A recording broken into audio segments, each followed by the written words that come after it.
Olá pessoal, bem-vindos a mais um podcast da Rafus Press, mais um Biblioteca Submersa de um volume sensacional. Recebi recentemente do grande Camilo Prado, fazendo um comentário geral sobre esse livro, sobre embora o editor, que é digamos assim, um criador de coletâneas sensacional, né? Nesse sentido é uma grande inspiração, né, para mim. Ele desenvolve uma coletânea em torno de uma ideia, embora essa ideia seja mais específica, ela, sem querer ou indiretamente, ela abrange algo muito mais amplo, que eu vou comentar aqui. Mas antes, queria pedir que vocês, hoje é o último dia, se não me engano, da campanha Abismos Crepusculares, né, do Tássio, com material, né, do Tássio, do Rodrigues Capraneira, do Fábio Waki, da Tatiana D'Angeri. Apoiem, né, se possível. É um projeto de fôlego, então é necessário muito a ajuda de quem puder ajudar realmente, nem que seja com pouco. E tem algumas recompensas exclusivas que, se sobrar alguma, vai estar disponível no Late Pledge e depois nunca mais. Então, no caso, o nosso amuleto, né? Então, apoiem, né, se possível, nessas últimas horas, né? Bom, hoje então a gente vai falar de um livro que é O Horror Vegetal, Contos do Folhetim Francês 2, né? Ele é uma continuação deste outro material, que é Paris invadida por um flagelo desconhecido, Contos do Folhetim Francês 1, né? Os dois têm edição do Camilo Prado e eles têm uma abordagem complementar, digamos, que é muito sensacional, é muito instigante, que é uma abordagem que gira em torno de uma noção que eu vou falar aqui com mais detalhes, que é o scientifique merveilleuse, o maravilhoso científico. É uma noção muito interessante. Ela se confunde um pouco, às vezes, com ficção científica, mas não é exatamente a mesma coisa. E eu vou comentar um pouco depois, mas antes eu falei como ele era um bom, né, organizador de coletâneas, né, um bom compilador. Camilo é brilhante nessa seara. Eu conheci o trabalho do Camilo Prado um pouco depois, daí o fato dele ser uma grande inspiração para a Rafus Press, né? Um pouco depois de ter conhecido a Tartarus Press, né? Conheci a Tartarus Press em 2012, fazendo meu pós-doutorado sobre o Ballard, a tradução da Trust Exhibition, né? E aí eu descobri a Tartarus Press e outras editoras, né? Então só a Tartarus Press, a Ex-Occident Press, a Monte Abraxas e a Ex-Occident Press, que são as duas da Romênia, se tornariam grandes inspirações. A Tartarus também. Depois apareceriam outras que seriam desdobramentos, mais ou menos no espírito, né, tanto da Tartarus quanto da Monte Abraxas, que são mais antigas, como a Egeus, a Zagava, etc. Né? É um universo editorial que eu tenho muito. A mais nova é a Nepenthe Press. Né? É um universo editorial que eu tenho muita admiração. Né? E eu conheci em 2012. Em 2013, eu estava fazendo um trabalho para a Biblioteca Nacional a respeito da imprensa simbolista brasileira. Terminei esse trabalho, infelizmente nunca foi publicado. A ideia era tentar uma parceria para publicar, e na época era muito difícil. Talvez eu publique pela Rafus Press, talvez eu publique só em formato digital, enfim, são possibilidades que eu ainda vou estudar. Mas esse meu trabalho sobre a imprensa simbolista me levou, entre outros, a essa magnífica edição de poemas e outros materiais, tá? Uma peça, né? Um fragmento de peça, do Marcelo Gama, não é? Que era um fragmento de peça em atos, né? Avatar, peça em um ato. Então, ao trabalho do Marcelo Gama, que é um grande poeta, né? Eu tinha encontrado Noite de Insônia numa edição do Rio de Janeiro, que era mais só o poema, e aí eu encontrei essa edição sensacional da Nefelibata.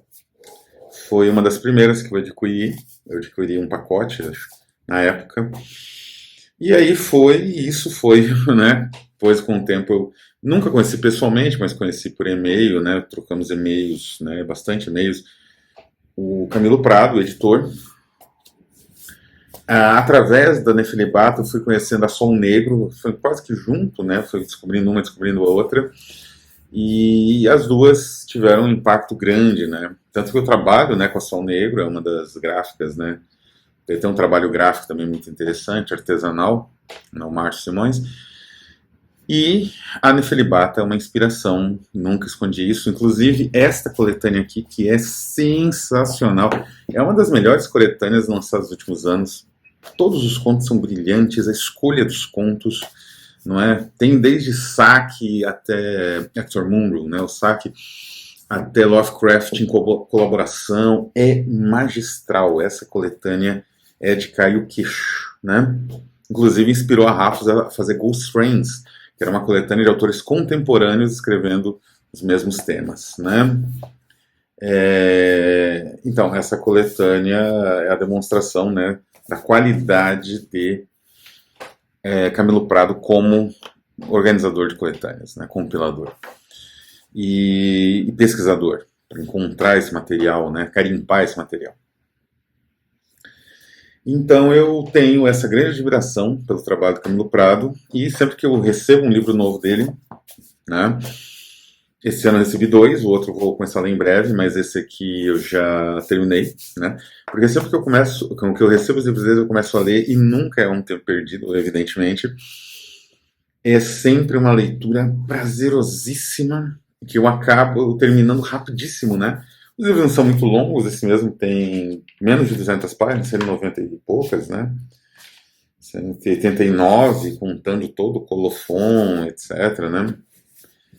E então ela trata de, aparentemente, o horror vegetal, né? Ela trata de, assim, dessa imprensa folhetinesca francesa. Aparentemente, seria algo mais ou menos limitado, né? Seria digamos assim, a crítica inglesa, né? A crítica britânica em língua inglesa, ela teria a tendência de falar que trata-se de um livro a respeito de gótico vegetal, ou gótico alguma coisa, gótico das florestas, não é? E não é? Por outro lado, a imprensa também, né? Mas a crítica francesa, ela tem um aspecto mais estrutural. Elas identificam alguns aspectos gerais, mas buscam os aspectos estruturais fundamentais. E a partir daí se estrutura ideias como gênero, ou outras, né?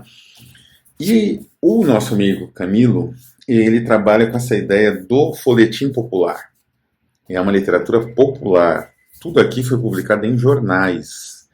Tanto é que alguns nomes, alguns autores, você não sabe, que tem um nome, aliás, bem estranho, e tem uma informação sobre, né?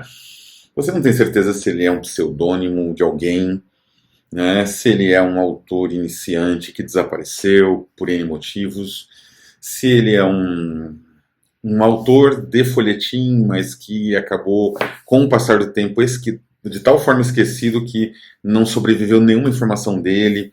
Todas as possibilidades são viáveis nesse caso.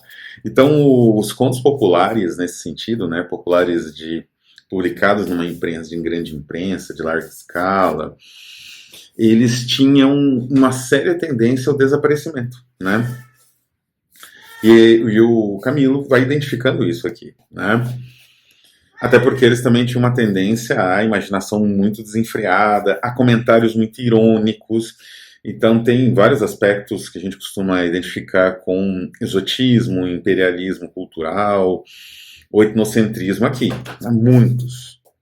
Só que existe uma brutalidade tão grande nesses aspectos que às vezes parece piada, às vezes parece sátira, às vezes parece ironia. Você não sabe exatamente se o autor está fazendo exatamente uma ironia ou se ele está falando a sério aquilo. E essa suspensão é muito instigante na leitura, porque você identifica aquilo, mas qual o caminho que o autor realmente seguiu? E você não tem nem orientação possível, sei lá, de cartas, do que seja, do que acontece com o Howard, por exemplo, né? O Robert Howard, do Conan, porque as cartas não adianta nada, você não sabe nem se esse autor existe, se não é um pseudônimo. Alguns sim, mas aqui uns 30% pouquíssimas informações biográficas disponíveis, né? E então, como eu disse, esse material é um material de fato popular, é um material de fato folhetinesco, nesse sentido de difusão. Mas ele também obedece aos princípios de um outro gênero, que é o maravilhoso científico, né? O scientifique marvelise, que eu comentei no início do vídeo. E o que é o maravilhoso científico? Ele é uma espécie de ficção, digamos assim, é um tipo de ficção calcada na ciência, ou mais especificadamente na imagem, no imaginário de ciência da população, mais do que propriamente na ciência. E digamos assim, essa narrativa ela se desdobra a partir de figuras que são figuras usuais dentro da exploração ou do desenvolvimento científico. Que figuras são essas? Claro, o savant fou, né, que é o cientista louco. Os franceses têm esse tipo de arquétipo, em alguma medida na literatura deles aparece, não é? Aparece na literatura europeia em geral, não é? Seja como um mago, seja como um cientista mesmo, é um sábio, né? Em francês é bom o termo savant fou, sábio louco, né? Porque você tira a carga muito de cientista, né? Essas narrativas, né, inclusive o próprio Frankenstein, muita gente observa isso, eles tinham muito mais elementos ocultistas ou relacionados a uma visão de ciência que, se você fala que é ciência hoje em dia, as pessoas vão te olhar com estranheza, né? Que é uma visão de ciência que inclui, sei lá, pesquisas a respeito de raça e etnia, né? Inclui ideias de parapsicologia ou de tentar comprovar a existência de espíritos. Isso eram coisas para as quais as pessoas se debruçavam com seriedade no século XIX e XX. No século XX, pelo menos, né? Então, isso vai aparecer nos contos e no material do Scientifique Marvelise. Mas o que impressiona no Scientifique Marvelise é que existe um certo ponto em que a ciência ela deixa o seu aspecto, digamos assim, convencional e se torna puro delírio, né? É como se você estivesse realmente diante de uma obra de, de grande poder imagético, né? Então, evidentemente, isso é muito, digamos, materializado na obra de um autor que aparece aqui, inclusive, aparece aqui na coletânea organizada por Camilo Prado, que é Maurice Renard, né? Quando ele escreve, por exemplo, Mad Love ou As Mãos de Orlac, As Mãos de Orlac é o nome em francês. Aquilo é um delírio. Existe uma ideia vaga, baseada em ciência, na ideia dos transplantes de mão, transplantes aí até de órgãos, né? Não só órgãos, de membros. Mas a coisa toda é científica só no ponto de dizer que existem transplantes. As consequências dos transplantes, a visão de mundo dos personagens, os efeitos gerais ali digamos, da aplicação da ciência é puro delírio, né? E puro delírio imagético, assim, né? Existe um aspecto de imaginação e imagem correndo pau a pau, assim, né? No mesmo ritmo, que é tremendo, né? No Maurice Renard. E então, esses autores são, mais ou menos, poderiam ser fechados nessa ideia de maravilhoso científico. Tem um texto muito bom sobre maravilhoso científico em inglês, tem alguns muito bons em francês, né? Mas em inglês não muito bom, que foi escrito por Fleur Hopkins Loferron, né? Chama Marvelise Scientifique. Não vai dar para ver, eu acho que o celular tem esse problema.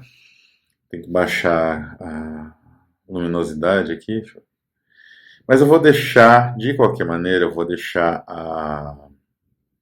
o link, né? Então quem quiser vai poder. Marvelise Scientifique.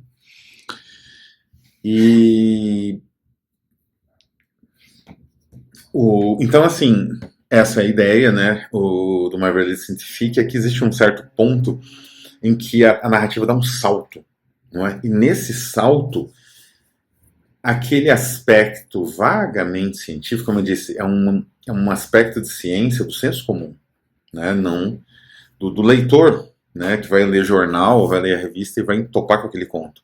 Então tem que se reconhecer um cientista ali e tal. Então, é nesse aspecto, a abordagem da ciência.